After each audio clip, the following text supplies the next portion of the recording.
شروع اللہ کے نام سے جو بڑا مہربان نہایت رحم والا ہے۔ بھلا تم کو ڈھانپ لینے والی یعنی قیامت کا حال معلوم ہوا ہے؟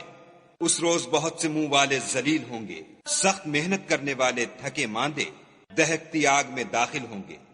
ایک کھولتے ہوئے چشمے کا ان کو پانی پلایا جائے گا، اور خاردار جہاڑ کے سوا ان کے لیے کوئی کھانا نہیں ہوگا جو نہ فر بہی لائے نہ بھوک میں کچھ کام آئے۔ اور بہت سے منہ والے اس روز شادماں ہوں گے، اپنے اعمال کی جزا سے خوش دل۔ بہشت بری میں وہاں کسی طرح کی بکواس نہیں سنیں گے، اس میں چشمے بہ رہے ہوں گے، وہاں تخت ہوں گے اونچے بچھے ہوئے، اور آب خورے قرینے سے رکھے ہوئے، اور گاؤ تکیے قطار کی قطار لگے ہوئے، اور نفیس مسندیں بچھی ہوئی۔ یہ لوگ اونٹوں کی طرف نہیں دیکھتے کہ کیسے عجیب پیدا کیے گئے ہیں، اور آسمان کی طرف کہ کیسا بلند کیا گیا ہے، اور پہاڑوں کی طرف کہ کس طرح کھڑے کیے گئے ہیں، اور زمین کی طرف کہ کس طرح بچھائی گئی۔ تو تم نصیحت کرتے رہو کہ تم نصیحت کرنے والے ہی ہو، تم ان پر داروغہ نہیں ہو۔